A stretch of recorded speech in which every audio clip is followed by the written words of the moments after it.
Hello everybody. Welcome to my live webinar, to my live stories. Waiting for you to join. Yes, hold on, we are telling more followers to join your video. So it's Friday night. I wonder where my followers are. Elena, hello. Well, let's wait for some other people to join.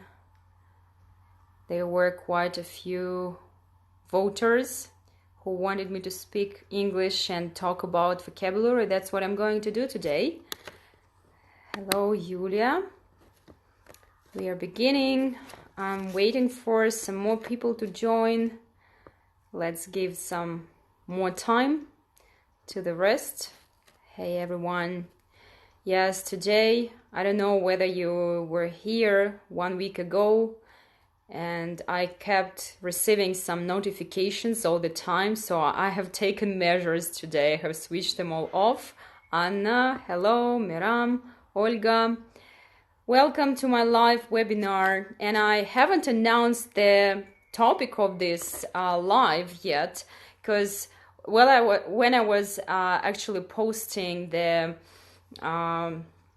announcement that I was going to come live today, I didn't know what I will be talking about. So I made up my mind a couple hours ago, and I will explain what I would like to talk about and why. So how are you doing? Can you hear me well? I'm doing great. It's Friday evening. I have enjoyed a little concert already, so pretty good. And I've decided to speak about traveling because we are going to have a little break. I'm going away to my native city of Novosibirsk, and I will be away for 2 weeks, so I think our next live will be no sooner than the middle of August. That's why I decided to do something special today, and I thought, wow, I'm going away, and I'm also planning my next trip that is probably going to be in October. And I'm all thinking about traveling, and I thought, why not? Let's talk about traveling. Well, who likes traveling? Please let me know. Are there any who don't like traveling? I wonder. So summer is the time when so many people go on holiday. It's the season of holidays, and that's what people prefer to do. So have you been on holiday yet this summer, or are you planning one? Let me know, please. Who has that travel bug now, itchy feet? So, and I decided to speak about traveling. So what exactly are we going to discuss? I thought that it would be interesting and probably useful for you to learn some expressions connected with traveling. And I decided to choose some good things, here they are, and some bad things about traveling.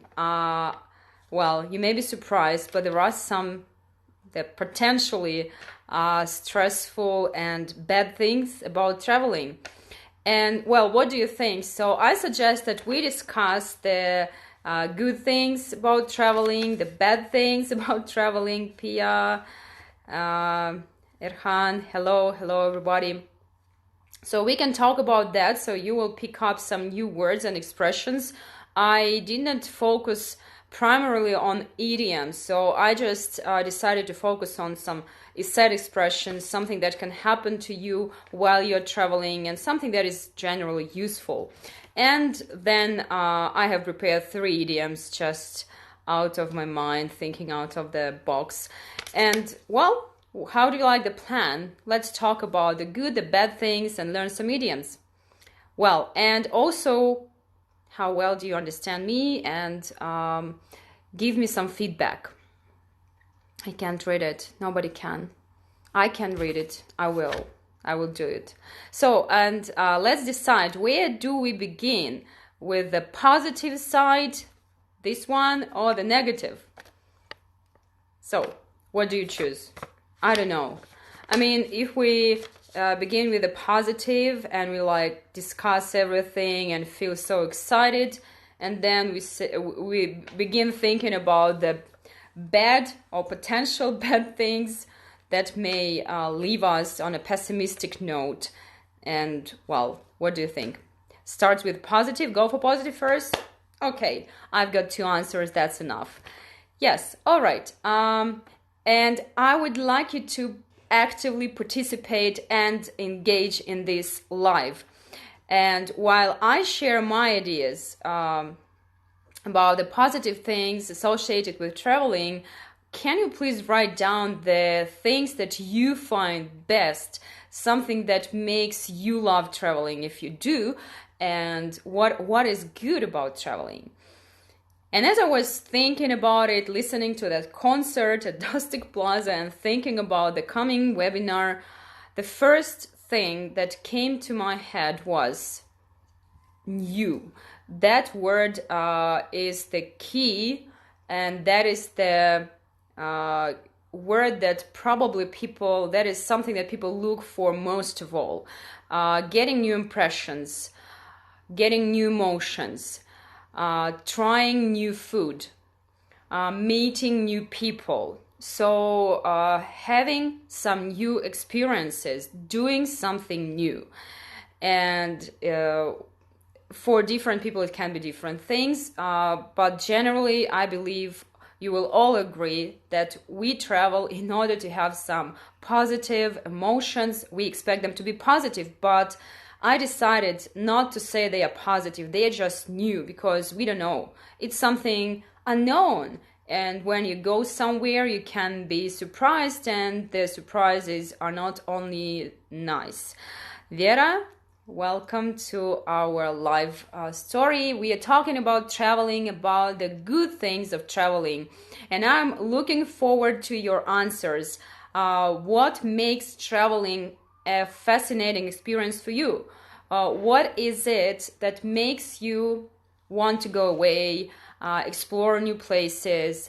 What is the key reason, the key motive for you to go away, leave your home city, hometown, and go somewhere else? Well, you can share your ideas. Tell me how often you do it, or maybe some of you never go traveling and don't find it interesting at all. That is also worth writing. You can also share that. Sightseeing, ocean, beach. Right, that is something that I also have on my list. Going sightseeing. Exactly, new emotions, Vera. Sightseeing, admiring, to admire. Yeah, culture is also on my list. Cool. Admiring beautiful architecture. And depending on where you go, in many places in the world, you can enjoy seeing some masterpieces, some pieces of art that you will not be able to see in your hometown. I think the people are the most valuable thing on my list. Meeting new friends, famous people. That's interesting. 3 comments in a row, all about people. And that's actually third thing on my list, because I wrote down new impressions, new experiences, new emotions, and meeting new people. And if we go a little bit deeper, so yeah, somebody, Vera, wrote, meeting new friends is the drive, is something that is nice and something that you may be looking forward while traveling. And why else would you be willing to meet new people? Well, I have some ideas on my list as well, and maybe you can share yours. Or maybe some of you don't like meeting new people and prefer to travel with a company. By the way, that's also an interesting question, whether you like to travel alone, in a small group like your friend, partner, or you like to travel with a big party, big company, and you just spend time with your friends all the time. And I know that many people do that. They go away and they actually never meet any new people because they spend all the time just with the ones they know, their family or friends. As for me, I have already mentioned that I love traveling alone, and although I also enjoy some company every now and then. I still feel so much freedom when I can plan my route myself, when I can visit the places I want to visit. And even when some people ask me like, why do you travel alone? The way of life in other countries. Yes, I will also mention that. So when they ask me, I say, well, it is important for me to feel that I call it the spirit of the city, the spirit of the country. And if I'm constantly chatting with somebody by my side, I won't be able to actually get connected to that vibe, the energy of the place. That is why even if I'm traveling with someone, which also happens, of course, I don't always travel alone, I really value, I appreciate the moments when I can be by myself. And if I travel with a friend, we sometimes just split. And it's great to travel with somebody who understands me well. Yeah, that's good. And also, yeah, if you can split, if you and your fellow traveler can agree, for example, to spend some time separately and nobody gets upset about it, I think that's the best. So that is something I really value, and that is something important to me. Well, the way of life in other countries, something that we also call the culture. Yes. So when you try the food, when you see their buildings, when you see how people behave, what they do in their daily life, you get to know the culture of a new place. And if you get to know the culture, well, how does that affect you? How does it affect your personality? I will share some ideas from my experience, because I have traveled. I can't say that I have traveled a lot in life, but to some people it may seem that I have seen quite a bit of this world. And to me, knowing different people from different cultures helps me understand the world better, helps me understand my own limitations, something that I may take as normal, and seeing that in another culture it can be absolutely not. So that extends my personal boundaries and my vision of life. In the evenings, we can exchange our pics and impressions. Exactly, yeah. So if you just stay together all the time, you become like stuck to each other, and that can eventually, bring to some fighting, arguments over where to go, what to eat, and so on. Well, hello everybody. We are talking about traveling, and please join in and participate in this live. I decided to make it quite interactive, so I encourage you to participate, and please let me know, do you like traveling? What makes you like it, and what do you find especially fascinating while you travel? Well, I think after visiting other countries, you always have something to take away. However, it depends on your experience of the destination. Yeah, and if you can clarify that or develop that idea, what do you mean when you say it depends on your experience of the destination? Well, maybe that is something that I have been speaking about, maybe not. So if you can elaborate and add something to your answer, I appreciate that.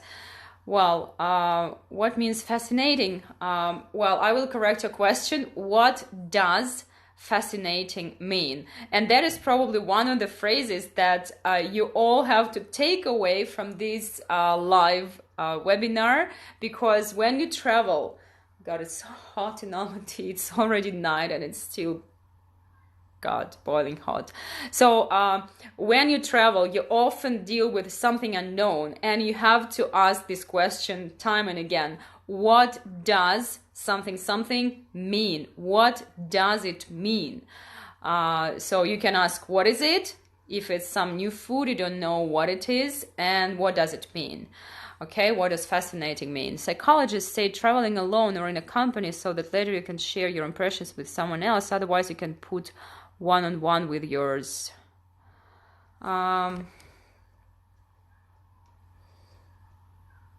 You can put one-on-one with yours.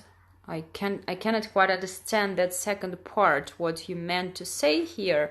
You can put one-on-one with yours. So you can just stay by yourself. Well, it's another observation of mine that when I travel alone, like twice last year, I was alone in London, and it's a lot easier to meet new people, to make new friends when you're alone. It's kind of, you're not attached, you're not getting distracted from somebody important, and you can start a conversation basically with anyone.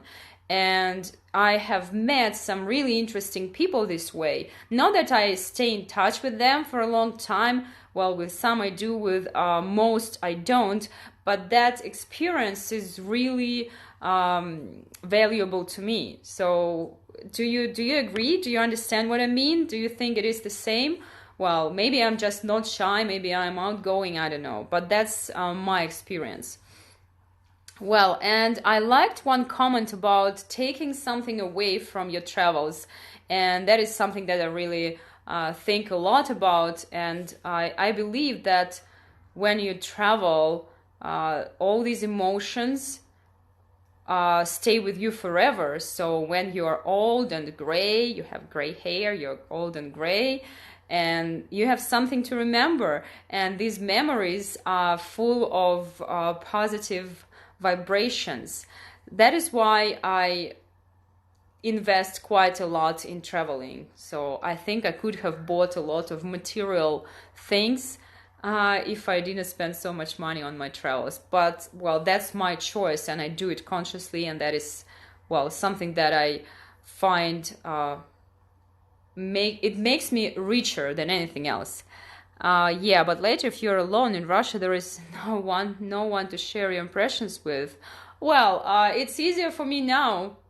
I can share my impressions with my followers, and also I have friends all over the world, so I can always share my impressions with people, chatting with them on WhatsApp, just texting, leaving voice messages. That's what I basically do. I often send voice messages and talk and chat to some friends, to my best friends, while I'm traveling. And this way I have their company, I can share my impressions, and at the same time I don't get limited by their physical presence. So I'm afraid I sound like a sociopath now, but well, that's the way I am, and I'm happy to be this way, and it doesn't mean that that's the right way or the wrong way. That's just my way, and I like it. Well, you can share your experiences, and, well, we can have a discussion. Okay, well, nobody has mentioned one important thing that traveling implies. Because, okay, if you travel around Russia, maybe that is not the case, but if you go away and, for example, it's Europe or the USA or Australia, what does this traveling involve? Please think. We are here and in this setting in order to practice what? Why are you all here, guys? Practicing English. Well, that's something that nobody mentioned. Yes, I do understand you. I work with people, so now I'm exhausted. I want to travel alone and talk to someone, probably. Yes, I'm exhausted. I want to travel alone and talk only when I want to do it. Yeah, and, well, I sometimes have 7 lessons a day, and that's not the limit, and I talk all the time.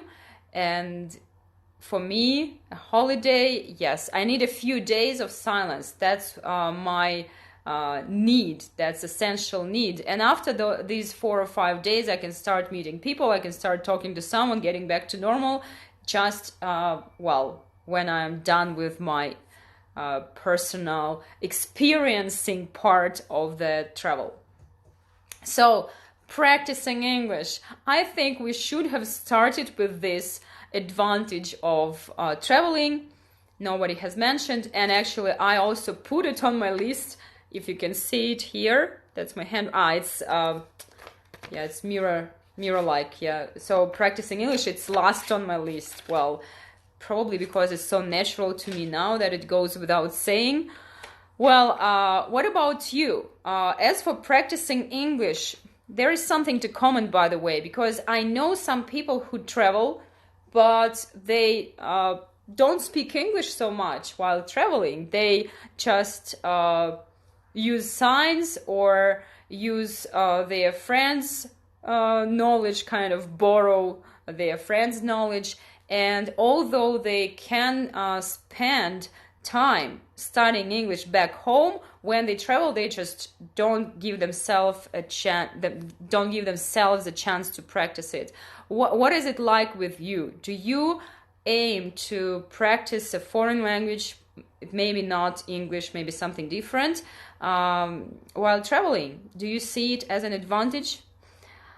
All right. I speak Russian and English, but today only English. Well, and as for Ukrainian, I, of course, can pick up a few words and can understand, catch a few words and get their meanings. All right. Well, is it all about the positive sides of traveling? Not so many, but I think they are not many, but they are really important. New impressions, new emotions, new experiences, meeting new people, trying new food, getting to know a different culture, admiring beautiful architecture, or just relaxing at the beach. By the way, you can say at the beach or on the beach. On the beach will be American, at the beach will be British. What else? Practicing English. Hello guys, hi those who join. And can you please share your understanding or your, what is it? Which of these, Dmitry Litvak, wow, hello, glad to see you here. Which of these positive sides of traveling do you find most important to you? Which of them are the best, the most important ones?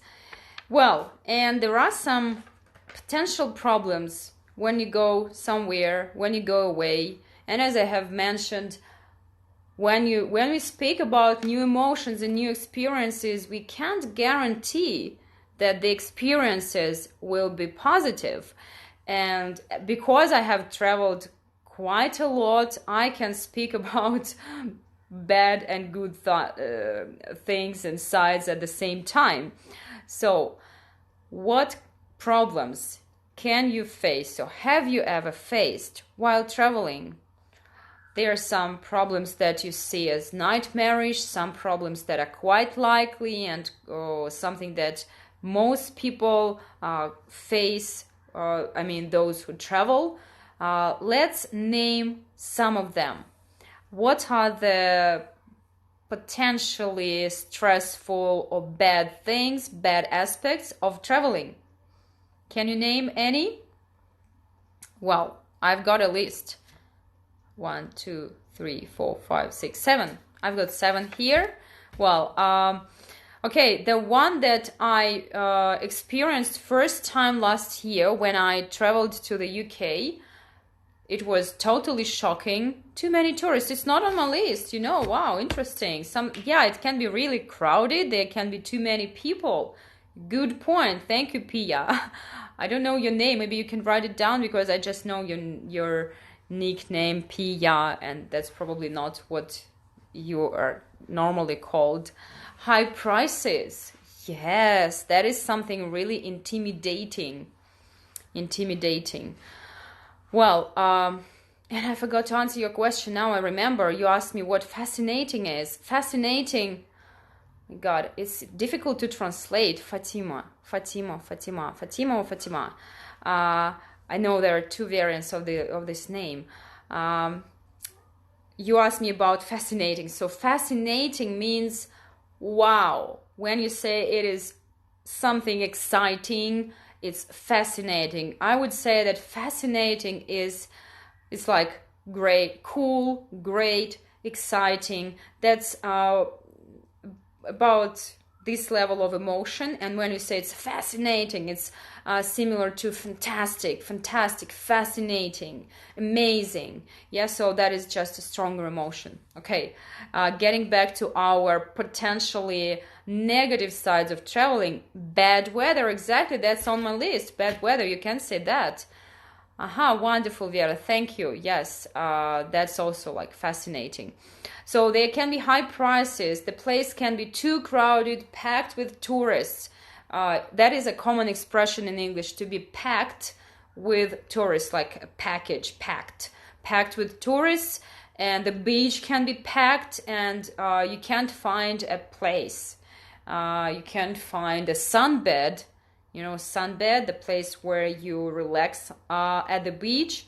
So that happens all the time. I remember my trip to Egypt with my son, and in the morning, special people wake up probably before 5, or maybe they do it at 3 a.m. before going to bed. I don't know when they actually do it, but you find that all the sunbeds are already occupied. There is nobody there, but all the sunbeds are occupied. So that is something, well, upsetting and annoying to me. Food sometimes, exactly. I have that experience as well. Well, I hate Indian food, and I traveled around India for a long time, so food was an issue for me. I could not eat the local food. I liked a lot of things there, but not the food. So you're right. Trying new food doesn't necessarily mean you will like the food. So good. What are the potential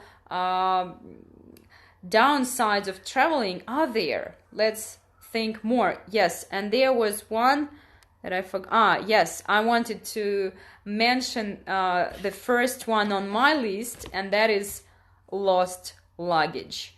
Well, that is something I hadn't expected at all, because all my previous experiences, and they had been quite many, had been quite successful. I had never lost my bag. I could only hear about it, but never ever had experienced it myself.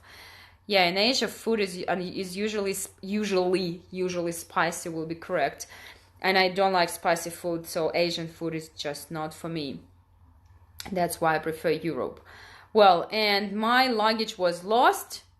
It was later found, but when you arrive, and you arrive at Heathrow, that is London, one of the most expensive cities in the world, here the two stressful moments come together. You have your lost luggage, and you understand that the prices are very high.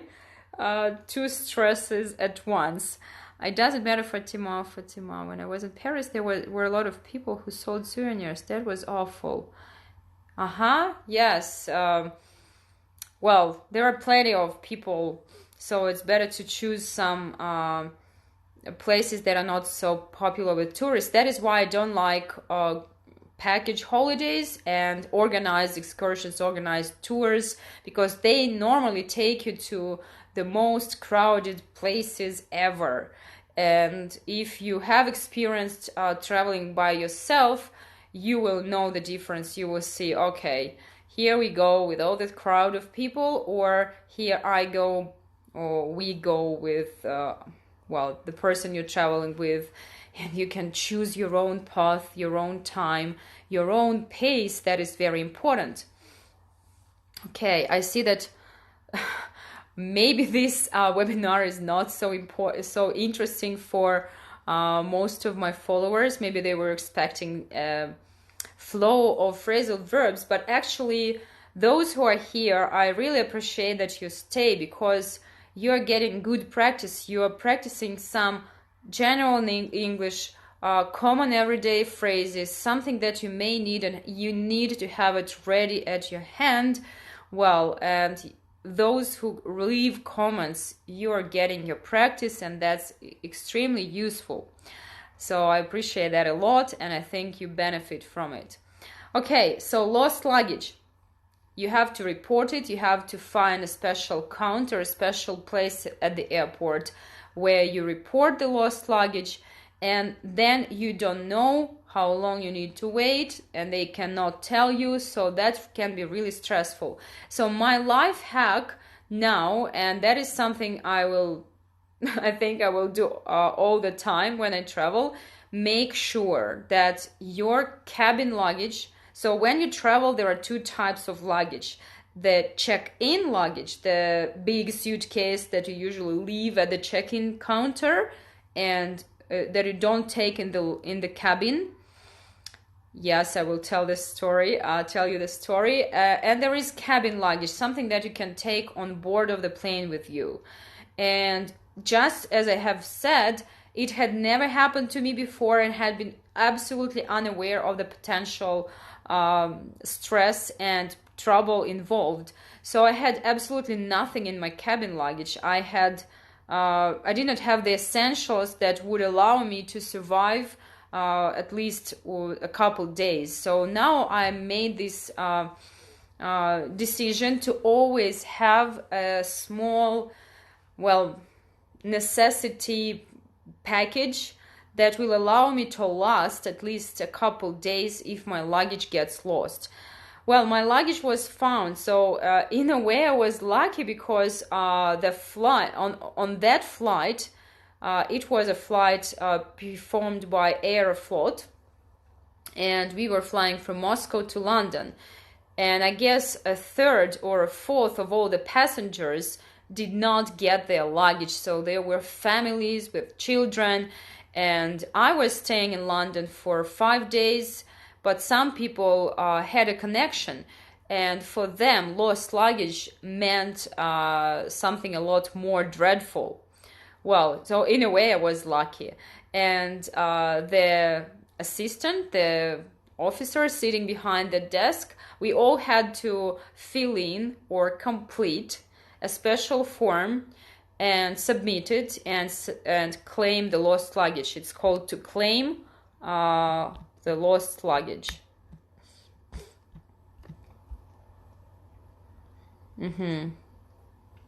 And so when you claim that or report the lost luggage, and they ask that person, okay, now I have submitted this form, what am I to do? And they said, just wait. Nobody knows when, and he said, you are lucky. You see, all these people also haven't got their luggage, which means that probably it's not only your suitcase that was maybe sent away somewhere far. It was probably a whole lot of suitcases that for some reason had not been loaded to the plane when leaving Moscow, and that happens a lot. And what really shocked me when I arrived at my hotel in London, and I was upset, and the guys at the reception desk, they asked me what happened, and I said, well, I've arrived in London, but my suitcase hasn't. And they said, oh, did you travel with Aeroflot?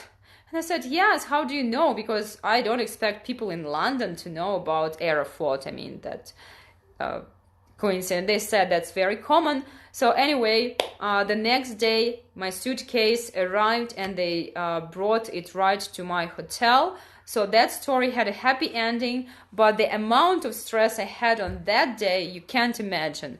I also had to, I was supposed to go to the theater on that night, and all I had was ripped jeans, a jeans short and a t-shirt.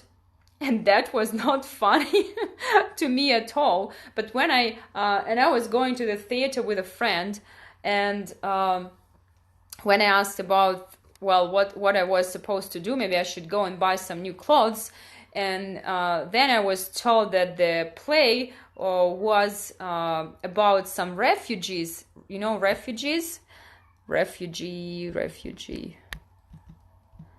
беженцы.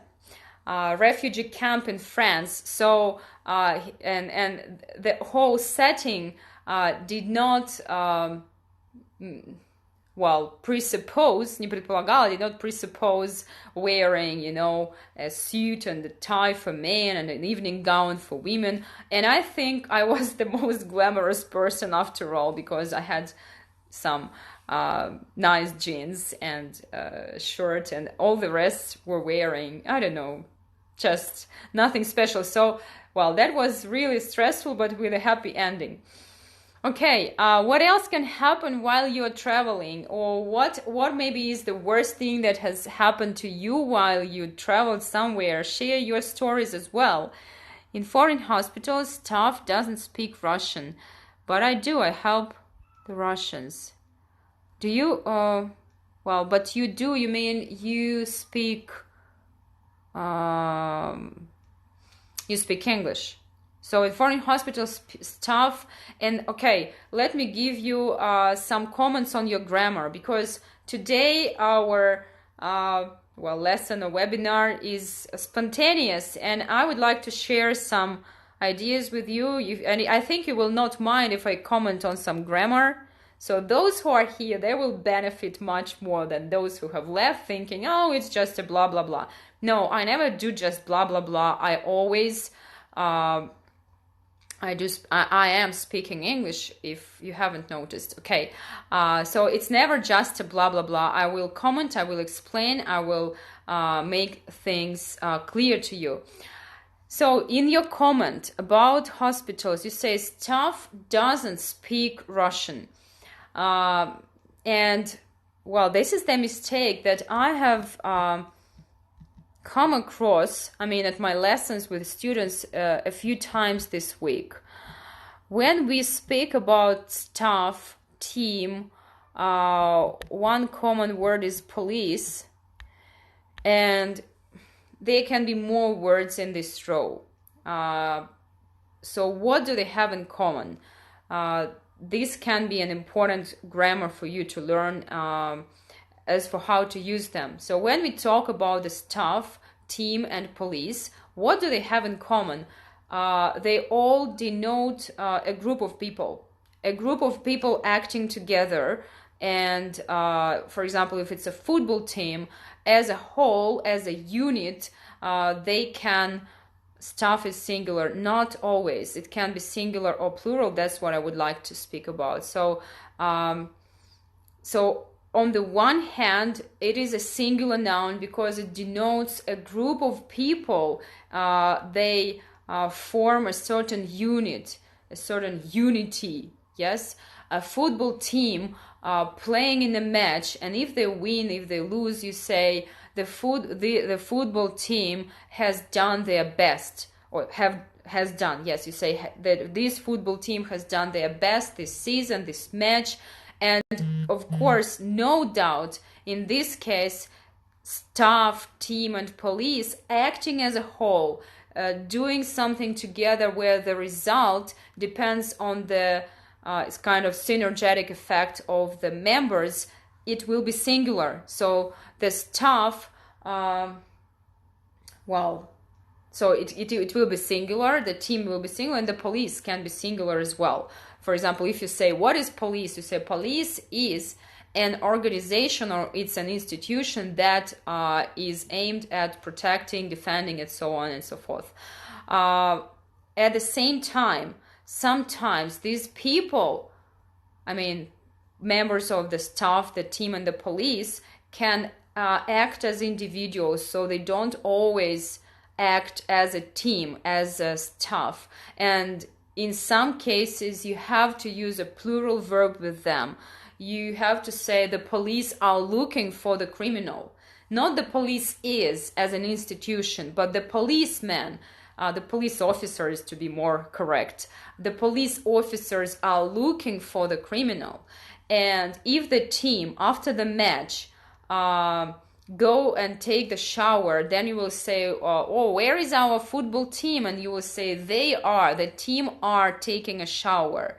And similarly, the staff of the hospital, it is made up of people. And then you should say, the staff don't speak English. So representatives, members of the staff don't speak English. So please remember this subtle detail. If you got the idea, please let me know, especially Vera, if you're still here. Just give me some feedback or comment that you understand what I have said.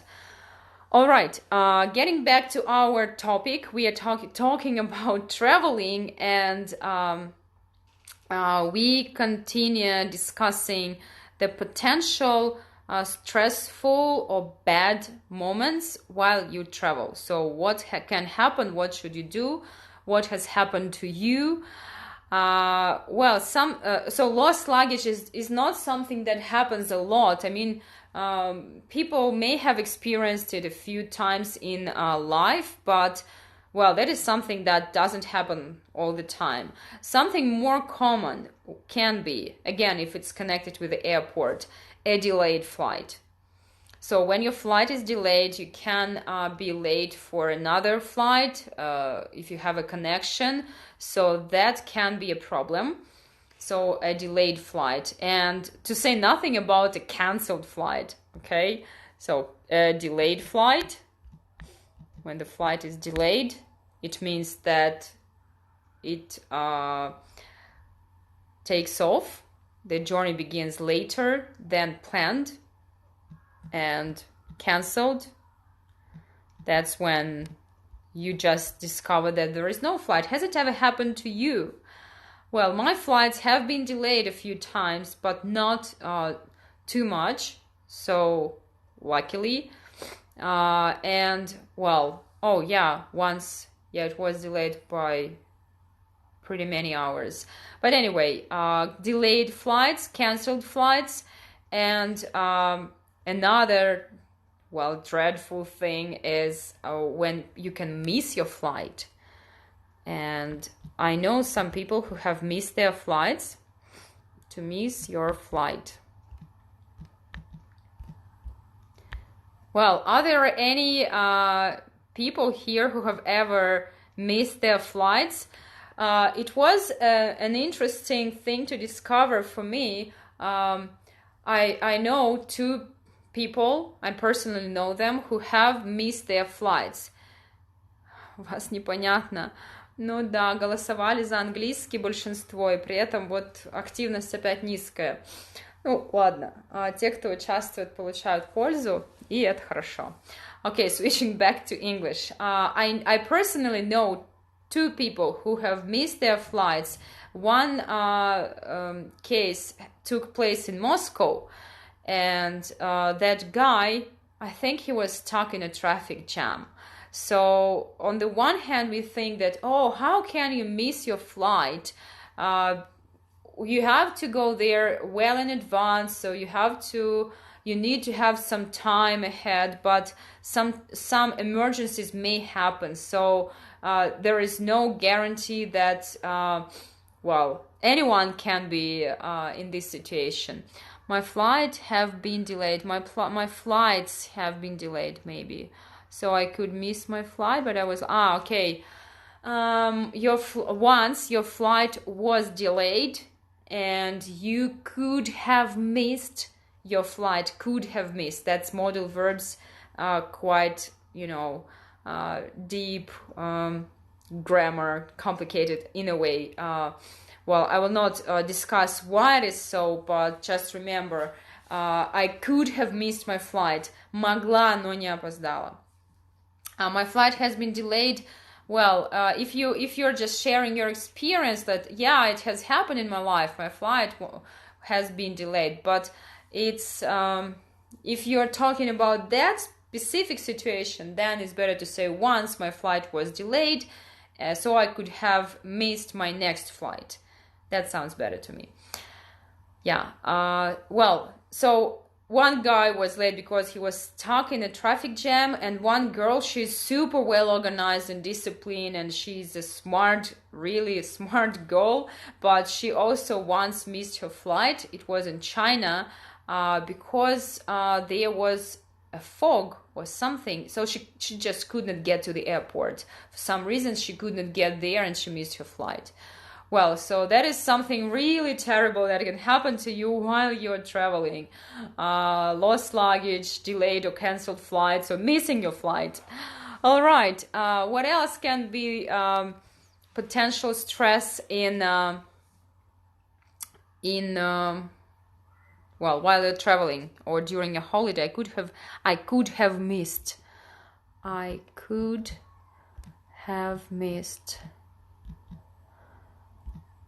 I could have missed my flight.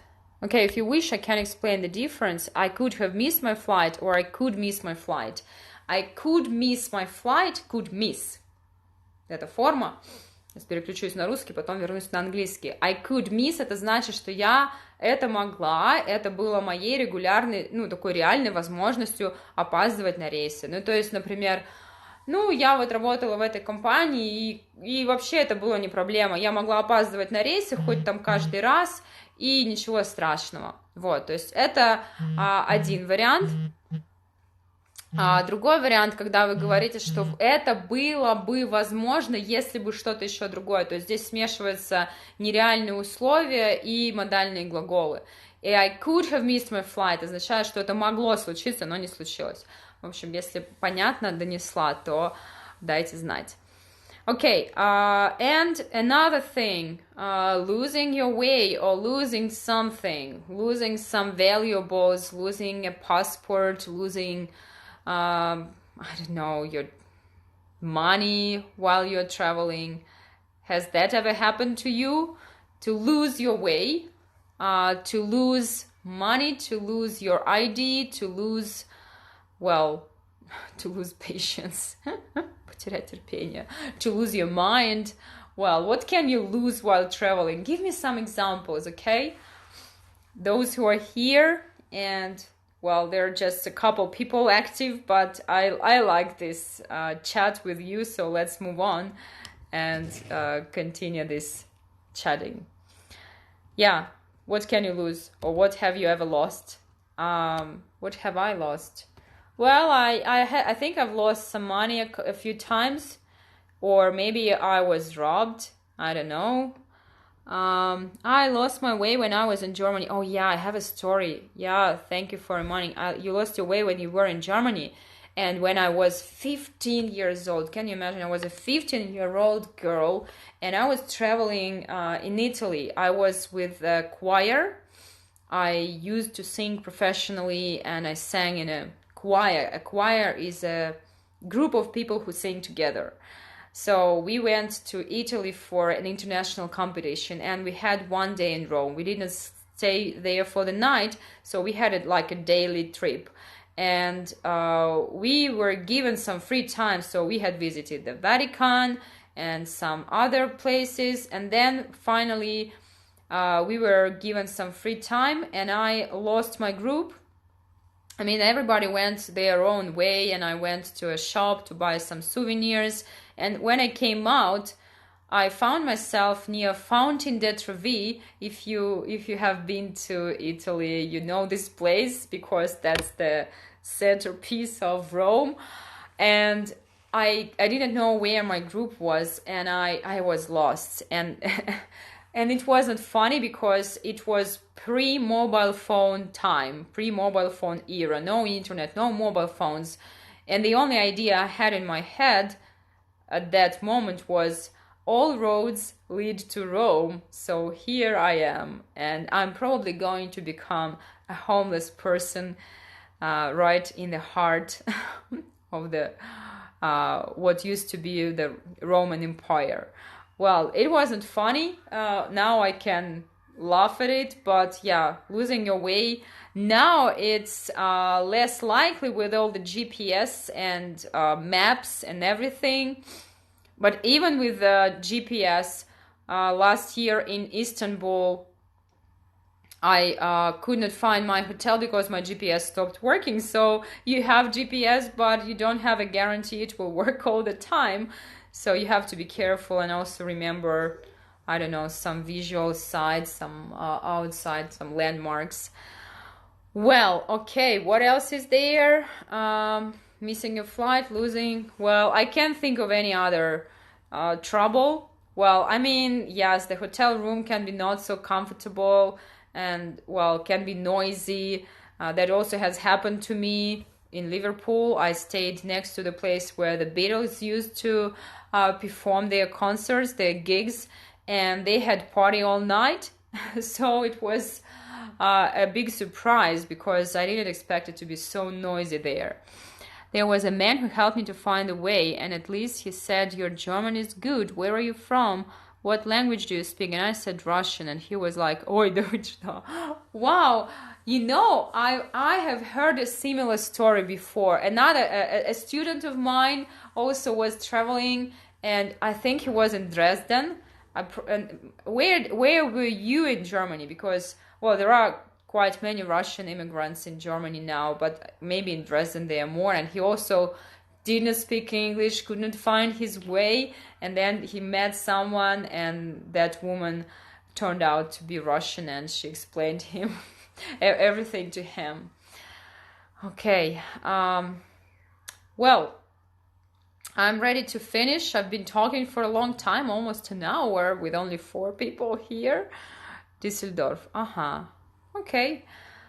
So it can happen anywhere in Germany. Good to know, because I might go to Germany soon, and I'm not sure I will be able to speak German. I used to be able to, but not now, and I'm not sure they speak good English there. All right. Okay, finally, for those who have lasted till the end of this live, a few idioms about traveling. To have a travel bug. Have a travel bug. Well, bug is bug, как жучок. And a bug can also be an insect, like a parasite on a human being. They all speak English. Well, good to know.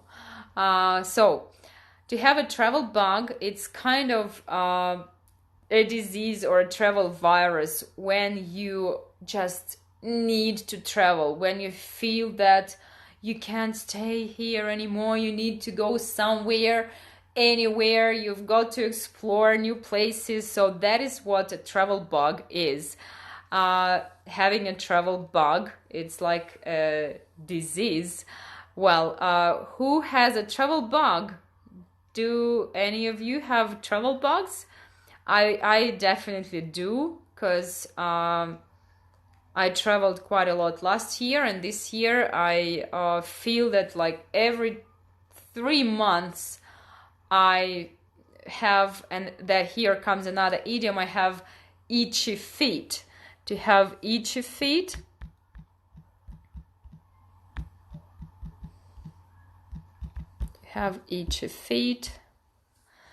that's when you really want to go away. Also, do you have a travel bug or you have itchy feet? Itchy — это тоже когда что-то зудит, чешется, да?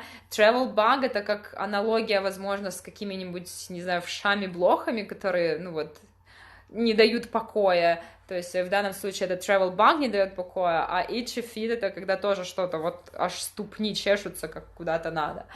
Now I know what I feel. I have a travel bug. Okay, Fatima, I have one too. So, at least, well, that's probably why you're still here with me, participating and commenting. Okay, and another idiom, it's also used to speak about people who travel a lot. It's not so, it's not like a proverb, it's exactly something that people use, it's commonly used, to live out of a suitcase. Live out of a suitcase. Live out of a... Hi, Elena, we are already finishing. So here comes the last idiom for today. So, live out of a suitcase, I think it's very easy to understand.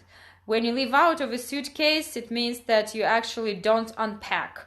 You always travel, that is why you always have all the essential stuff in a suitcase, and you live out of a suitcase. So you don't use your furniture, your wardrobe so much.